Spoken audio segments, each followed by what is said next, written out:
there's going to be people in your way. And one thing that you need to know before you start your transition, not something I wish I knew, because I've always kind of had this mindset, but something you really need to know is you need to be unapologetic. As long as you're just being true to yourself and you're not hurting anyone else, you need to be unapologetically you. Hey there dudes, I am Laddie and welcome to another video.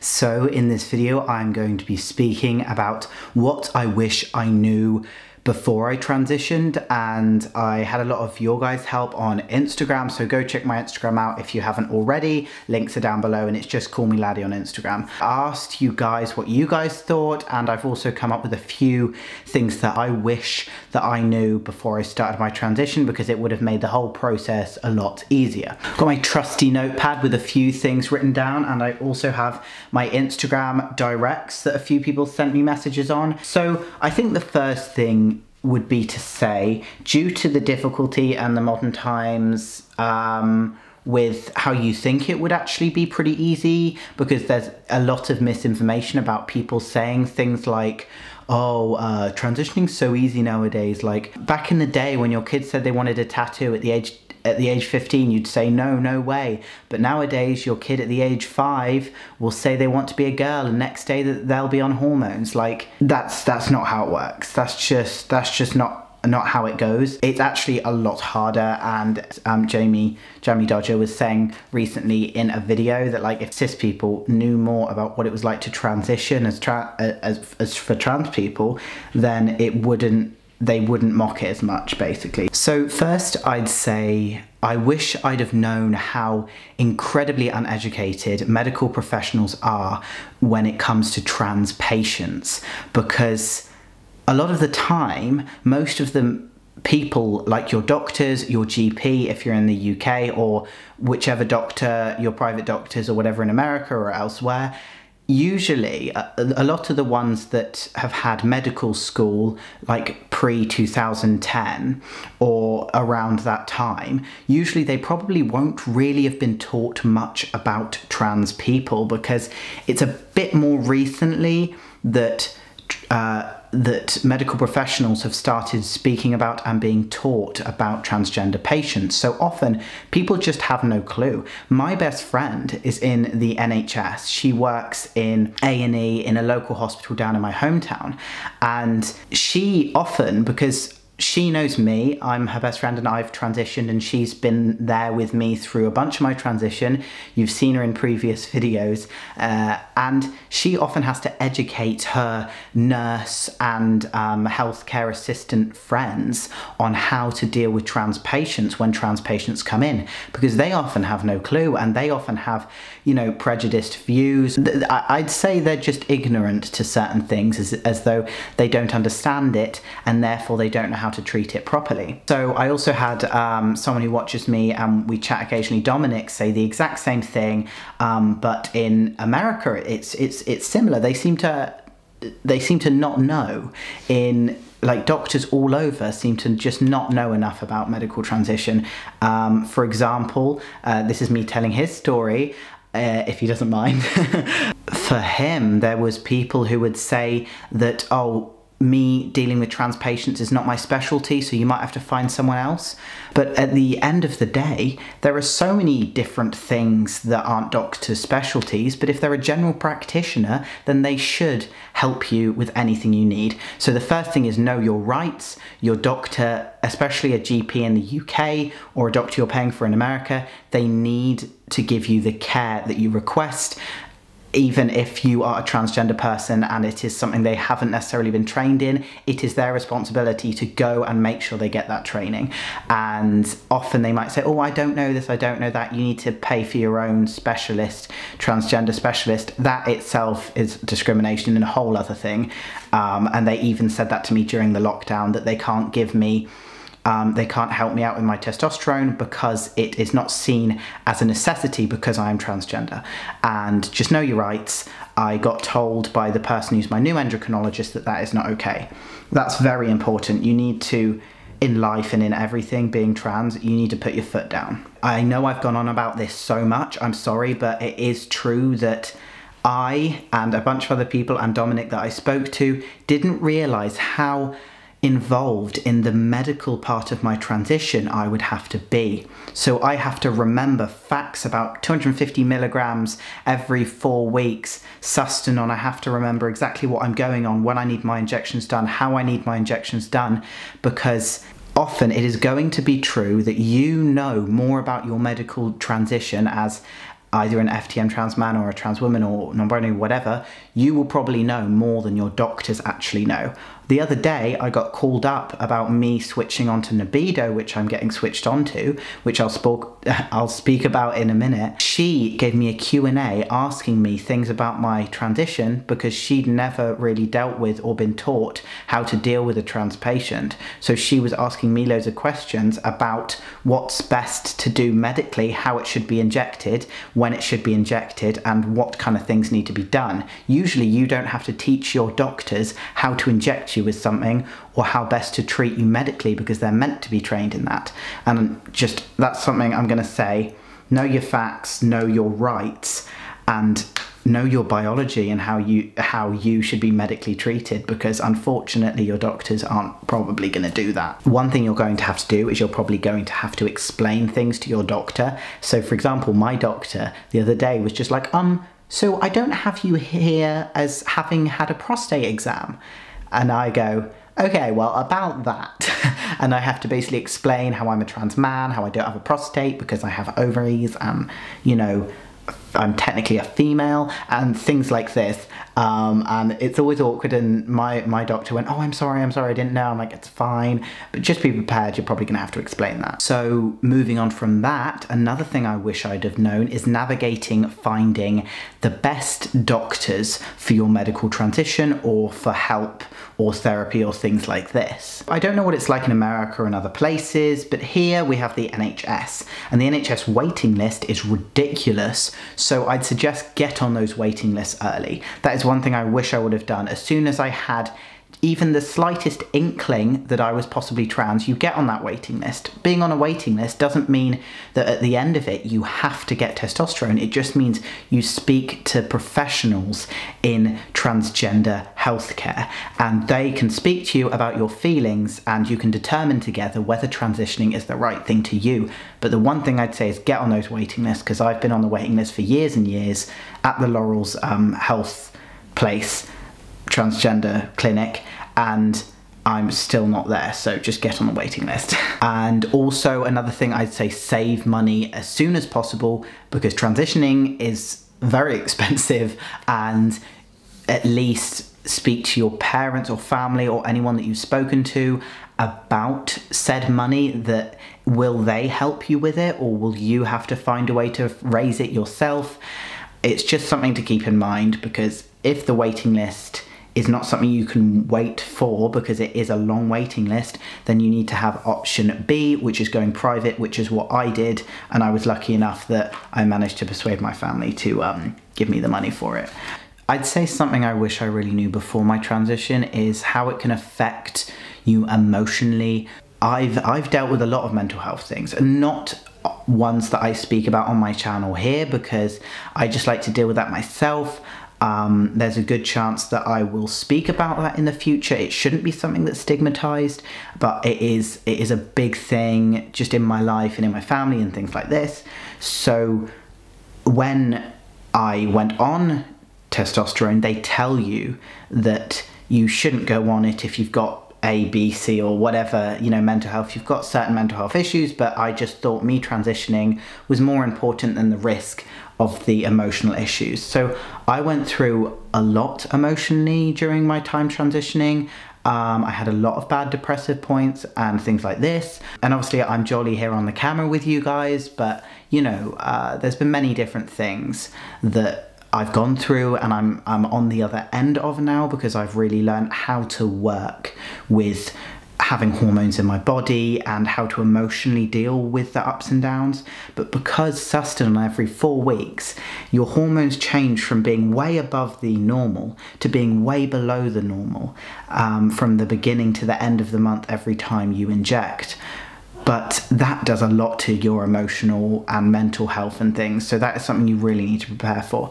Also, the surgery post-op depression is really a thing, and I dealt with it pretty bad for a little while. So you also need to take that into account and make sure that you have people around you, or you're just mentally prepared for that.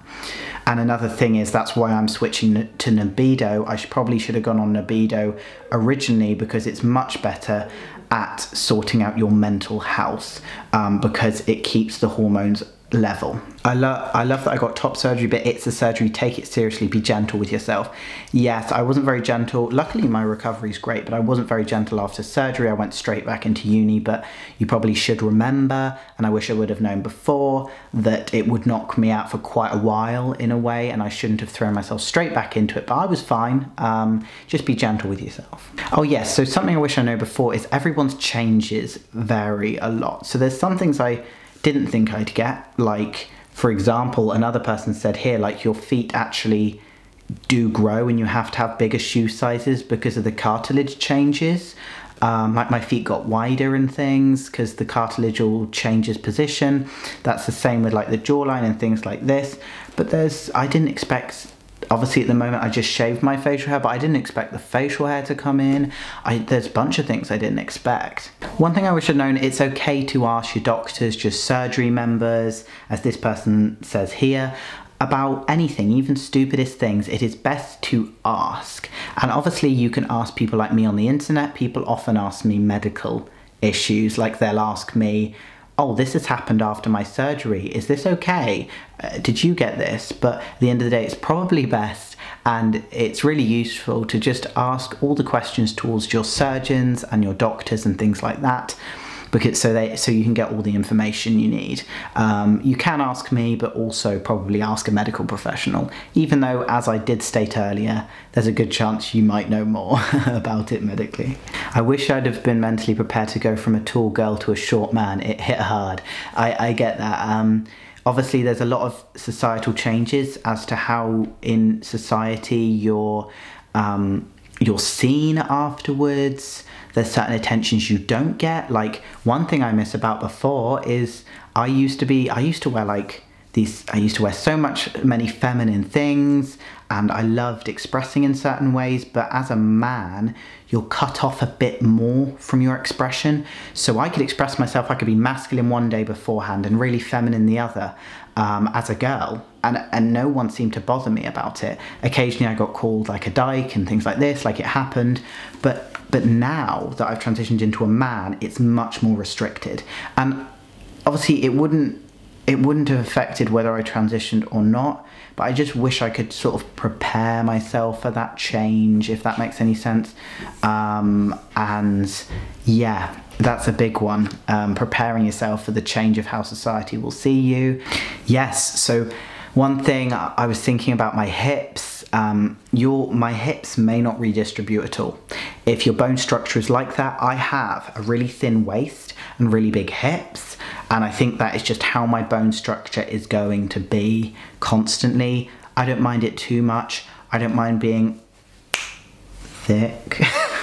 But at the end of the day, that's just what my body is now. You know, I've come to accept it. Oh my God, yes. This person just said here how to go about changing your name in the UK, because it's kind of complicated. Yes, so for example, HMRC still have my old name, like my birth certificate and my national insurance number and my number on the books is still Tia. But my name now is on my passport and everything, but HMRC refuse, I might make a whole other video about this because I could rant forever, but they refuse to change your name. I looked it up. They'll change your name if it's to do with marriage or if you just felt like changing your name. However, if your name change is to do with gender or to do with being transgender, they will not change it unless you have a gender recognition certificate.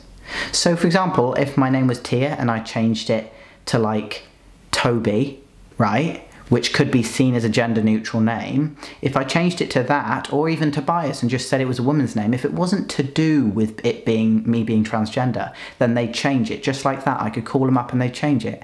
However, because it's to do with being transgender, they won't change it on the national insurance thing. I have to pay like loads of money to get a gender recognition certificate done so that I can send it off to them. Absolutely ridiculous. Laws need to be changed on that. And it's pretty awkward ordering a deed poll, sending it off to your passport. Do it all early, and well, obviously as soon as you're happy with changing your name, I'd suggest getting it done, because you usually need your name changed, or they like to see your name changed when you start testosterone and when you get surgeries and things like this. So this is a good one to end it off. Do you ever miss who you were before? After T, did you ever have doubts? I'm scared of regret. So 100% I have doubts. I think I'm a bit gender fluid, and a lot of people don't get that thing, the whole gender fluid thing. I came out as gender fluid originally, and I speak more openly about it now. I was holding it inside me for so long, but because I was worried about the whole like detransitioning thing, and you know, but I'm me and I can't really hide what's going on in my head. It was very hard to hide it for like so long, not speaking about it. But I think I'm a bit gender fluid, but I've always lent, I think, a bit more on the man side. So some days, yes, I would like to click my fingers and be in a woman's body, but most days I'm really happy in a man's body. And it's always been like that. I think that's why I transitioned, because I mostly fit into this body, but sometimes I wish I could go out in society and just, you know, dress as a woman, be as a woman. I wish society was like that. Unfortunately, it's not. I couldn't go out, you know, shave my beard tomorrow wearing a dress and this and that, because you know, in my voice and everything like that, and facial hair and structure, and obviously I've had top surgery now, I don't look like a man, so it's society needs to change before I need to change, sort of thing. If there was such a way in which I could go back and forth one to the other really easily, I'm sure I would do it. I'd say, obviously, just really think about it.